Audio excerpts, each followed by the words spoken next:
Around an incredibly painful topic: miscarriage, stillbirth and losing a child. I'll be discussing that with my guests. That's coming up.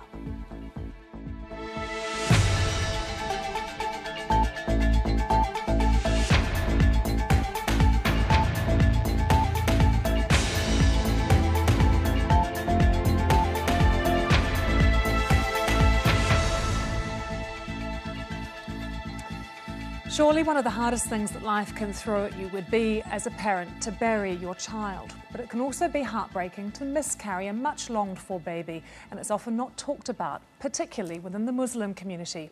My guest today set up her own charity to help support Muslim families through the grieving process, after she found it was often a taboo subject. And her group's Facebook page now has more than 35,000 followers around the world, ranging from Nigeria to the Maldives, Canada, also Australia. So she's launched a website and a helpline here in the UK called Children of Jannah, which means Children of Paradise. Her name is Hafizah Ismail and she is with me now. But I've also got with us our Healthcheck presenter and psychologist, Claudia Hammond. Thank you both for joining us. Thank you. This is a very painful topic for so many women, men, families as well, often not talked about in many different cultures. Can you just tell us about your experience firstly, Hafizah, how you set up your charity and why? Yeah, I set up the charity in 2011 directly as a result of my own significant loss, which was the death of my 2-year-old nephew. My nephew died suddenly in 2011, and after his death, obviously the period of grief was very intense for the family. And I remember trying to look for resources that came specifically from an Islamic perspective so that I can help myself, I can help my family to deal with this intensity of grief. And really, I just couldn't access anything at all. Now, why do these support systems not exist already? I think the support work that the existing charities provide are just fantastic. It's brilliant. But what we needed was something specifically from a faith perspective so that we can then link it with the faith that we're following and then actually grieve in a healthy way. But why is there a sort of a taboo around even talking about it? I think more than a taboo, it's a misunderstanding, because when for example, you found out that you're expecting, it's not something you expect. You know, the death of a child is not something we talk about, unfortunately. We celebrate weddings, we celebrate, you know, happy things, but when it comes to the sad things, it's like the statement goes, you know, laugh and everybody laughs with you, cry and you cry alone. In that, when it comes to the sad topics, when it comes to these topics that are misunderstood, they're not very often talked about. And that's exactly what I found after the death of my nephew, that people that I'd known for some time, they hadn't shared their loss with me. I mean, I remember a friend who came to speak to me and her child had died almost 10 years ago. Now, we weren't necessarily friends then, but why had she not mentioned that loss to me? And this is something that kind of struck a chord with me as to why is there so much bereavement, so much loss, yet people are not talking about it. Listening to this, Claudia, it's not just in the Muslim communities as well, though. I mean, I've heard these stories as well from other people. There's something particular, I suppose, particularly as well with miscarriage, that people feel that they just need to move on.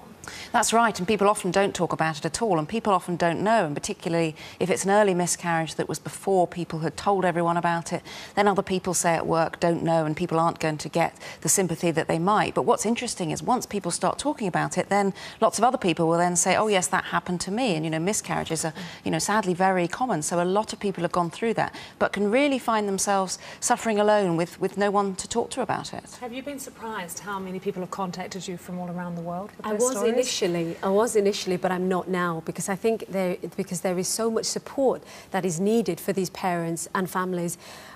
We've had contact, like you said, from literally all over the world, and in particular the UK, because that is where we're based, and that is why we started rolling out these services. But grief itself is very isolating, like Claudia said, and what happens is that the recovery environment, the people that you're actually surrounding yourself with, or the people that are helping you to recover, I think it's important how they perceive your particular loss, so that they help you deal with that loss or work through that loss as well. But is there something particular in your faith that helps you deal with it? you know, and I'm thinking particularly of miscarriage and the loss of a baby at birth or in the very early months. Yes, absolutely there is. Prophet Muhammad, peace and blessings upon him, he was a bereaved parent. He had buried 6 of his 7 children. So first of all, as a, you know, we often hear that religious people don't need to grieve.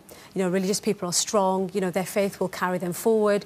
Or there is this notion of if you have religion, if you have faith, then you don't need to grieve. Is that why you think it's often not talked about then? Yes, I think that is definitely one of the reasons why it's not talked about.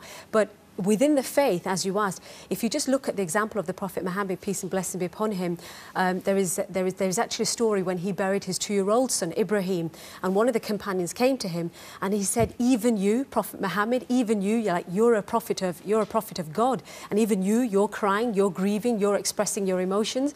And the Prophet Muhammad, peace and blessing be upon him, turned round and he said, yes, even me, you know, because the eyes shed tears, the heart grieves. But what Islam teaches is that we do not say anything except that pleases God.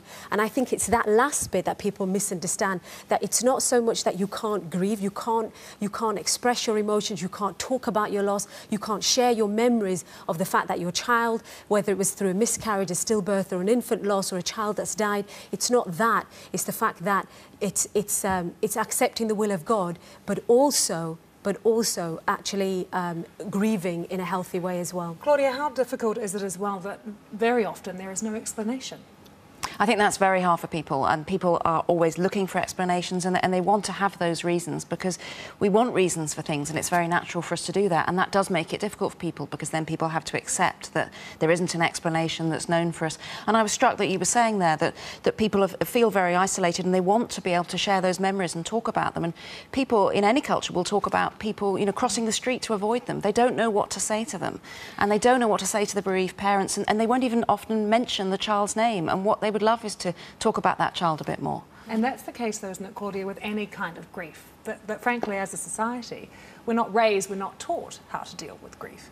I think that's right, and we don't know what to say to people. And in a way, what you should say to people is exactly that you're finding it hard because you're their friend and you can see their suffering and you really want to help, but that you don't know what to say, and that you try to imagine what this would be like if you'd lost your child, but you know that you can't exactly put themselves in their shoes and that you don't know what to say. That is what to say to them. Say to them what you're feeling and ask them what they would like, how would they like you to be. I mean, Hafizah, when people contact you, what is the very first thing that you say? I'm saying I'm so sorry to hear about your loss. I'm so sorry, and it's acknowledging that grief. It's acknowledging the fact that they've experienced that loss, and like Claudia says, whether that's a miscarriage, because that is such a hidden loss, either sometimes because it's not actually they haven't actually told anybody else, or it's just because, you know, it was only so many months. And that's what we found with many of the mothers and fathers that have approached us within Children of Jannah, that it's just a hidden loss. It's almost something that many times they just have to get on with.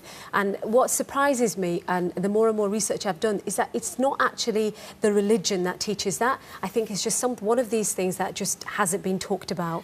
The statistics of miscarriage are quite staggering. It's 20% of all pregnancies will end in a miscarriage, Claudia.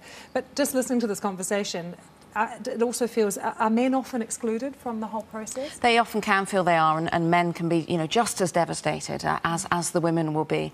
And the women may at least find some support from other people they can talk to who've had miscarriages as well, and sometimes the men can't find that at all. And so I think it can often be very hard for them indeed. And men can find themselves really hit much harder than they expected by something like a miscarriage, and they feel they've got to be strong because they've got to help their poor partner who's going through this, and that can be difficult too. And I think generally society teaches men to be strong for their wives, to be strong for their children, and Islamically, you know, men are the protectors of the household as well. And what do the people who call you and talk to you and want advice say about the medical community? Because often you hear that the doctors and nurses say, don't worry, it'll happen again, it will be fine, or you've already got 2 healthy children, don't worry about it. I mean, what sort of experiences do they relay to you about dealing with, you know, the medical community as well? I think it's the medical community as well as people around them, and they're what we call the myths of grieving. So within Children of Jannah, what we do is we try to educate the bereaved parents as well as the wider community of these different myths of grieving, of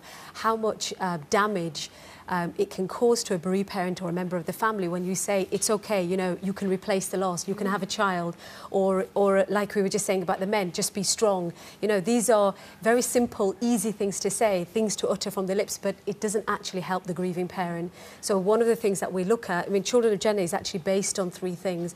First of all, is supporting bereaved parents and family, and the second strand is what we're talking about, is the education, is providing the appropriate information so that bereaved parents can grieve in a healthy way, as well as the wider community can support them in the best way possible. Well, thank you both. I hope we've helped some people today, even in just talking about this in this kind of forum. So thank you both very much for joining us. Thank you.